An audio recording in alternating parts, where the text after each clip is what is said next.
to give you an idea of what Jesus went through. Because he made himself an ordinary man, so he felt it the way a man will feel it, and much more. When he was at the garden praying, the garden of Gethsemane, the Bible said it was a melancholic experience. The sweat coming out of him was like clots of blood. That's the highest level of fear and depression. After going through that fear for about 3 hours plus, they now arrested him. Bible scholars said sometime between midnight. Now, to show you the wickedness in the heart of this man, he was crucified at 9 a.m. Between midnight and 9 a.m., he went through 6 trials. 6. 3 Jewish trials, 3 Roman trials.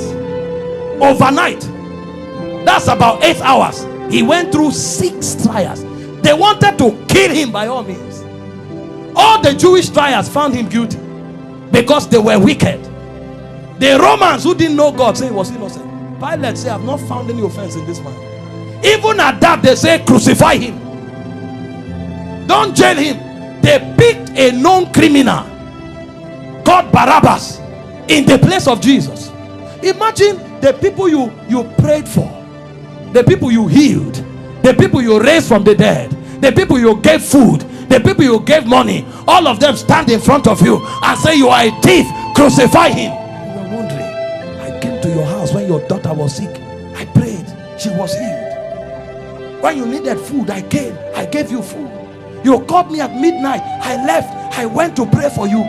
All of them gathered and were shouting, crucify him. As if that's not enough, when they now said to crucify him, it was the worst type. Now, crucifixion already is the worst type of death, but Jesus's own was the worst, because in the history of the Romans, you don't scourge a man and crucify him. If you scourge a man, scourging was enough, you let him go. If you crucify a man, then you don't scourge him. They scourged and crucified Jesus. I sent them a journal of American Doctors Society. They did an investigation on the physical death of Jesus, and the conclusions they came out with, and I'll tell them to project the link on our handles. Go and download it and read it. These are not Christians, these are scholars. They decided to study the physical death of Jesus, what they came up with. I only came with the pictures to show you, to give you an idea. Show me the picture where they tied him to the stick to scourge him. The way they did it was they carried a fat tree, planted it, and locked your hand so that you can't shake. That means when they are scourging you, you can't turn. And they stripped you naked when they scourged you. The cane they used to whip you, they attach bones and metals to it. So anytime they wipe you, it pulled off your skin. There were records that said they whipped somebody like that and the thing tore the intestine and things came out. Somebody else was scourged like that. The whole back was peeled off. They saw bones. That's how the thing enters. They whip you and tear your skin. So every time they wipe you, if they pull it, your skin comes out. So that when they finish beating you, because of the volume of fluid you will lose, you will die of taste, if you don't die of heart failure. This is God. And the Romans don't flog 39. It's the Jews that flog 39. The Romans flog until they are tired. So the people beating you, they will beat you until they faint. When they finish scourging you like this, if life remains in you, then mercy spoke for you. After they scourged him, they now took him trekking with the cross for close to 1 kilometer to Golgotha. He lost so much weight that short journey he fell 3 times. He couldn't walk, and nobody will give him anything to drink. Historian said when his face was wiped, blood stains crested the mark of his face on the handkerchief. Everywhere was bleeding. Can I show you the scripture that described this punishment? Isaiah 52 verse 14. Give me the Passion Translation. When they finished beating Jesus, that alone would have been enough. See the way Isaiah 52 verse 14 described him after he was scourged. TPT, give me the Passion Translation. It said, just as many were appalled. You know the word appalled? The dictionary. Who is an English person here? Huh? Highest level irritation. When you saw him, you are like, what is this? You couldn't describe it. It said many were appalled at the sight of him, for so mad. You know the word mad? Disfigured. So disfigured was his appearance, like an object of horror. When he came out of the scourging, if you saw him, you thought he was an object of horror. And he said he no longer looked like a man. They literally disfigured him. And they didn't stop there. They now gave him the cross, carried it, and went to Golgotha. Then they began crucifixion. In crucifixion, they nail you at your wrist, because the idea was for you to hang there until you suffocate. You know, the word excruciating didn't exist until the Romans started crucifying people, because the word excruciating comes from the word cruciating, and the word cruciate comes from crucifix. So it's excruciating is actually a pain you feel when you are crucified, because there's no pain in that class. When a man is crucified, his whole weight hangs on his wrist, and the only support he has are the nails on his toes. And when they crucify you, you saw a picture of Mel Gibson where you were straight. You can't be straight when they crucify you, because your back, there's no space to stand straight. You have to turn sideways to hang, because this is how you hang. Your weight actually hangs on your wrist. If you are tired and you want to gain small balance, you now push it on your toe that is on the nail. That's why when they wanted to kill the criminals, they broke their legs. And the reason is because when you are hanging, your stomach is bent so that your diaphragm can't breathe. Air can't enter. So Jesus was there for 6 hours. You know what that means? For 6 hours, every time he breathed, he had to pull himself up. So he pulled himself on a nail up to breathe for 6 hours. He will pull up, breathe, go back, pull up for 6 hours. Remember, his back is already torn. So as he's pulling up, he's feeling pains on the wrist, his back is scrubbing on the cross, and his leg is feeling pain. To breathe and go back. Every breath was death. For you. For 6 hours. And they were mocking him at the same time. So there was soulish torture, there was physical torture. As if that's not enough, he carried sin on him. So God was not connected to him at the time. God had to turn away. So there was spiritual torture, soulish torture, bodily torture.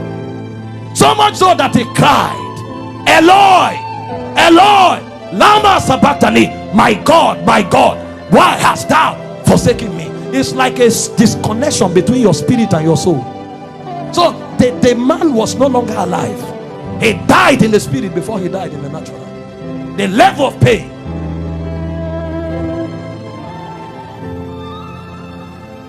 We don't know what was done for us. In 6 hours. Can you imagine? And guess what? His mother was there.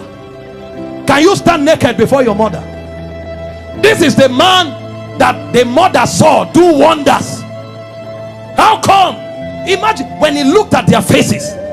See what you'll be interpreting. Some are saying, why? How come? Why can't you do anything today? Then the Jewish people were mocking. Physician, heal yourself. Fake prophet. I thought you said you had miracles. Why don't you come down? The thieves that were on the cross, one was mocking him. So from everywhere. Meanwhile, all the sicknesses on earth were on him on the cross. You have cancer, you say it's painful. He had cancer, diabetes, hepatitis, all that day at the zenith, because he carried sickness, he carried sin, and he carried the reproach of God. You don't know the reproach of God until you go to hell. So for those 6 hours, he was in hellfire.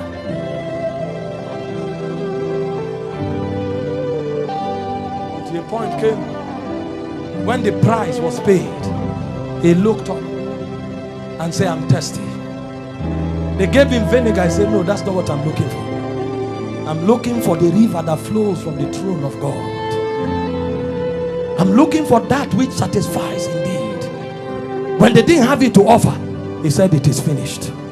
And he said, Father, unto you I commit my spirit. I commit. Because they couldn't kill him. They couldn't kill. No, you don't kill him. This commandment I've received from my Father. I have the power to lay down my life and to take it up. So he felt all those pains keeping his life inside him. He had the choice to give up the ghost early. But if he gave up the ghost before the scourging, the sacrifice won't be complete. That's where it is more painful. He had the power to say, no, now I depart. But he kept his life and suffered the pain. From the scourging to the shame, to the reproach, to the embarrassment, to the flogging, to the crucifixion, until he checked and saw that the sacrifice was complete.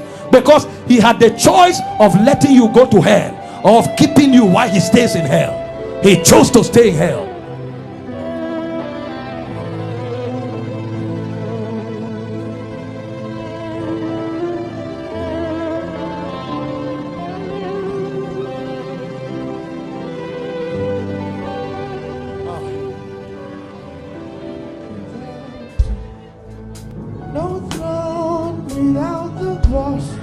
There's no sacrifice without your blood. All this you did for me. No me without you. No throne without the cross. There's no sacrifice without your blood. All this you did for me. No me without you. No throne without the blood. There's no sacrifice without your blood. All this you did for me. No me without you. No throne without your blood. There's no sacrifice without your blood. All this you did for me.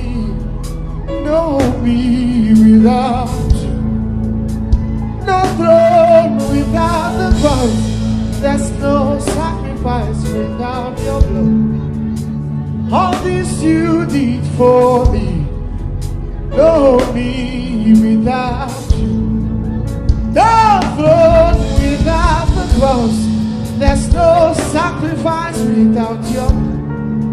All this you did for me. No me without.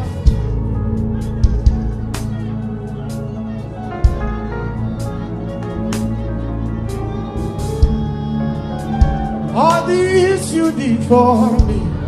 There's no me without. No throne without the cross. There's no sacrifice without your blood. All this you did for me. No me without you. No throne without your cross. There's no sacrifice without your blood. All this you did for me.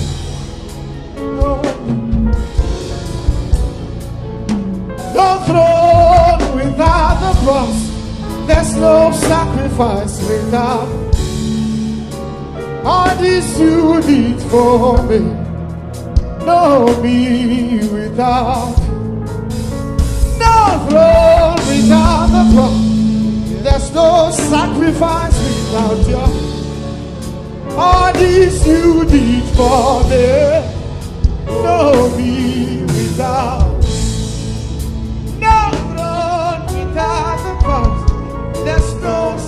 fast without your blood. Yes, you do.